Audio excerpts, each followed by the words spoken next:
Eu percebi que eu tenho um ídolo na minha vida, sabe? Só na última semana gastei umas 10 horas curvado diante dele. Se eu saio sem ele é tipo um amuleto, eu me sinto mal, parece que tá faltando alguma coisa, eu tenho que voltar correndo em casa e pegar. Vários amigos têm ídolos semelhantes, às vezes a gente até se encontra para adorar junto.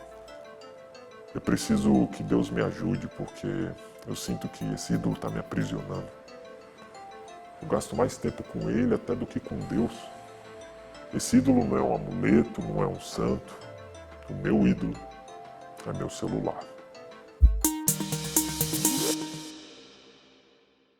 Idolatria é o ato de adorar um ídolo. Ídolo é qualquer objeto natural ou fabricado que é adorado como um deus. Ampliando esse conceito, ídolo é tudo que ocupa um lugar no nosso coração. Idolatria era muito comum entre os povos moradores de Canaã. Os arqueólogos encontraram muitas estátuas de diversos deuses naquela região. Inclusive, essa que você está vendo é do deus Baal, da época que a gente está estudando, e ele está exposto hoje lá no Museu do Louvre, na França. Eles adoravam uma infinidade de deuses. Alguns deles estão nessa lista que eu encontrei na internet, você pode conferir aqui. Eles tinham uma estátua para cada coisa e para cada área da vida. A idolatria deles era muito grande. Idolatria é muito perigosa. Tanto que no livro de Deuteronômio, Moisés advertiu duramente o povo a se proteger do perigo da idolatria. A gente vai falar disso hoje, mas deixa eu te contextualizar da história primeiro. O livro de Deuteronômio que a gente está estudando nesse trimestre é composto por 3 sermões de Moisés aos israelitas. O primeiro sermão se dedica a recontar a história de Israel, lembrando-os de como Deus os resgatou da escravidão no Egito e os guiou ali no deserto com vários milagres. Pouco antes do segundo sermão, onde Moisés vai falar sobre a lei, ele inclusive vai repetir ali os 10 mandamentos, que a gente vai estudar na semana que vem. Moisés faz um apelo para que o povo de Israel se converta dos seus maus caminhos. O principal assunto desse apelo é o perigo da idolatria. A terra de Canaã tinha muitos moradores. Ela era habitada por povos, que você pode ver aqui no mapa, e todos eles adoravam imagens de madeira e de pedra, acreditando que isso era necessário para garantir, por exemplo, a fertilidade da terra. Ano passado, inclusive, descobriram um templo dos moradores de Canaã, dessa época aqui do livro de Deuteronômio. Dentro desse templo encontraram joias preciosas, utensílios quebrados e 2 imagens de bronze revestidas de prata representando os deuses cananitas destruindo seus inimigos. No culto a esses deuses ocorriam festas, orgias e até sacrifícios humanos. Deus não queria que o seu povo se envolvesse nesse tipo de prática, tanto é que as palavras ídolo e imagem são encontradas em quase todos os livros da Bíblia, escrito antes deles se tornarem escravos para a Babilônia. Os povos idólatras eram, de certo modo, escravos desses deuses, porque eles achavam que dependiam deles para ter bênçãos e para ter uma colheita farta.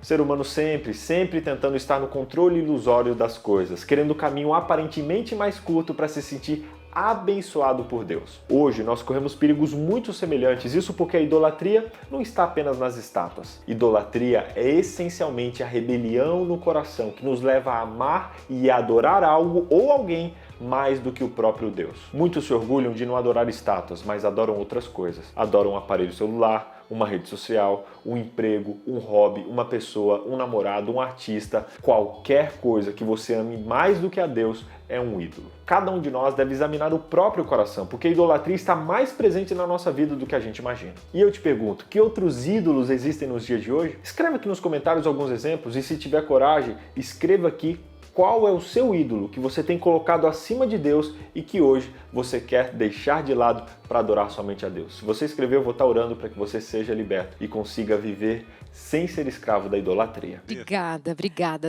Mas BJ, por que a Bíblia condena tanto a idolatria? Vou te dar 6 motivos. Primeiro, porque ela deturpa o nosso relacionamento com Deus. Qualquer imagem feita pelos homens na tentativa de representar Deus sempre será insuficiente. Deus é espírito e não pode ser limitado a um objeto. Não. Ele precisa ser adorado em espírito e em verdade. Deus não cabe e nem se limita a uma imagem. Esse é o ponto principal. O segundo problema é que, como as imagens são limitadas, elas demonstram apenas algumas características daquela divindade. Logo, você vai precisar de outras imagens para mostrar outras facetas desses deuses finitos, entrando aí num ciclo vicioso. Aí você vai ter um deus pro amor, outro deus pra guerra, outro para abençoar bebê, outro para idosos e assim por diante, e o resultado disso é o que chamamos de politeísmo, que é a crença em vários deuses, ação que é extremamente condenada na Bíblia. Terceiro ponto é que a gente não deve fazer imagens de Deus simplesmente porque nós somos feitos à imagem e semelhança dele. Em Gênesis 1, verso 27 é dito isso. Um Deus vivo precisa ser representado por imagens vivas. Utilizar matéria sem vida, por mais que seja bonita, suntuosa, fere o principal atributo do Senhor. Ele é Deus dos vivos. Como diz o teólogo Tozer, nós somos uma miniatura daquilo que Deus é em sua forma infinita. Gostei muito dessa frase. Em quarto lugar, Deus não quer que o limitemos a uma imagem. Deus é infinito, onipotente, onipresente. Quando eu idolatro através de uma imagem, eu o limito àquela imagem. Quer um exemplo? Ter um amuleto. Se eu vou fazer uma prova e levar aquele amuleto, uma imagem, sei lá, do Deus das provas que eu estou inventando aqui. Se eu tô com ele no bolso, quando eu faço a prova, eu posso me sentir mais confiante, mais seguro e aí, quem sabe, até ir melhor na prova. Mas por outro lado, se eu não tô com esse Deus no bolso, se eu não tô com esse Deus perto de mim, se eu esqueço ele em casa, eu vou me sentir menos confiante ao fazer aquela prova. Ou seja, se eu estou com o objeto, eu me sinto abençoado. Se eu não estou com aquele objeto, eu não me sinto abençoado. Percebe que eu limitei a Deus, a sua presença, o seu poder a um objeto, a uma imagem dele?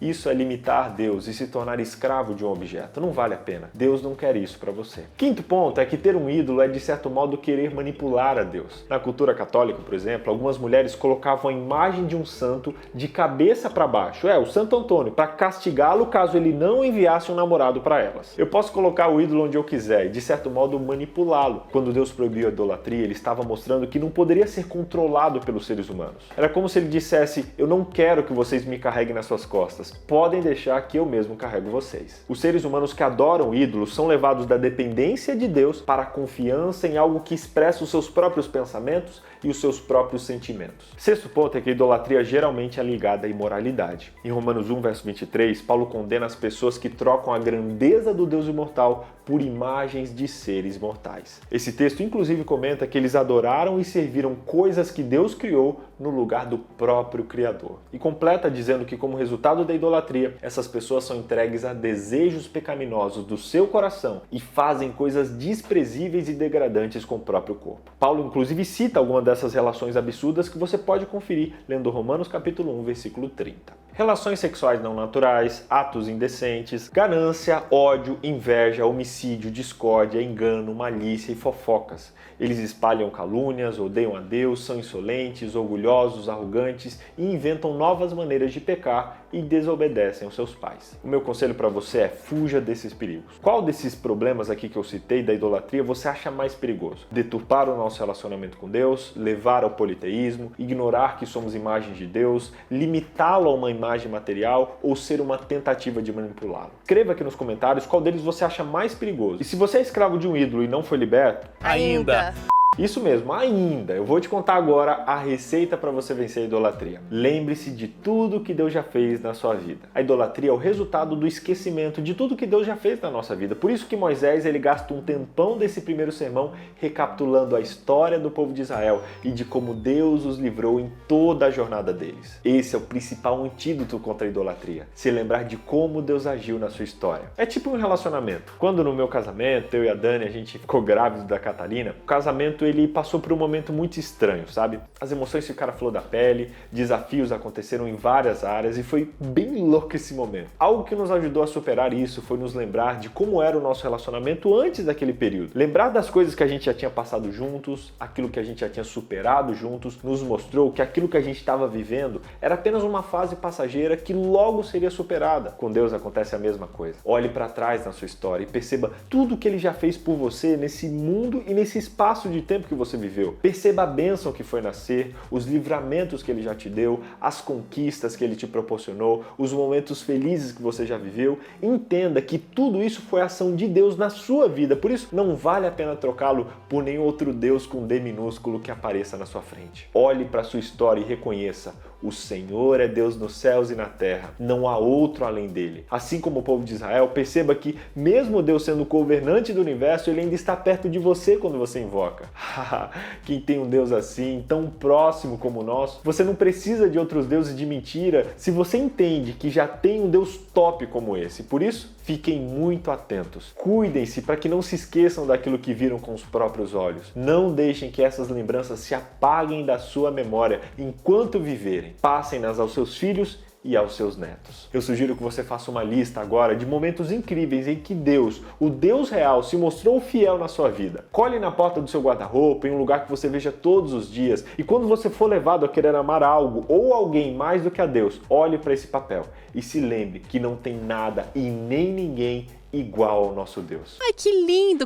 Faça talvez a sua listinha, se você tiver coragem, tira a foto dela e me marca lá nas suas redes sociais que eu quero repostar você. Resumindo a lição de hoje, primeiro, idolatria é o ato de adorar um ídolo. Segundo, ídolo é tudo que ocupa o lugar de Deus na nossa vida. Terceiro, idolatria ela traz uma série de problemas muito sérios. Quarto, a idolatria é vencida pela lembrança das ações passadas de Deus. Deus livrou Israel do Egito, que era uma fábrica de ídolos. E o nosso mundo hoje também é uma fábrica de ídolos. O nosso coração é uma fábrica de ídolos. Qual ídolo você precisa abandonar hoje? O que você tem confiado e adorado mais do que o verdadeiro Deus? Abandone hoje. Abandone agora. Faça uma oração dizendo isso, proclame ao Senhor que Ele é Deus em cima do céu e embaixo na terra não há nenhum outro. Estude a sua Bíblia, relembre os atos poderosos de Deus na vida do seu povo e na sua vida também. Esse é o melhor antídoto contra a idolatria. Olha, gente, semana que vem nós vamos estudar o segundo sermão de Moisés falando sobre o presente de Deus para quem foge da idolatria, que é a sua lei.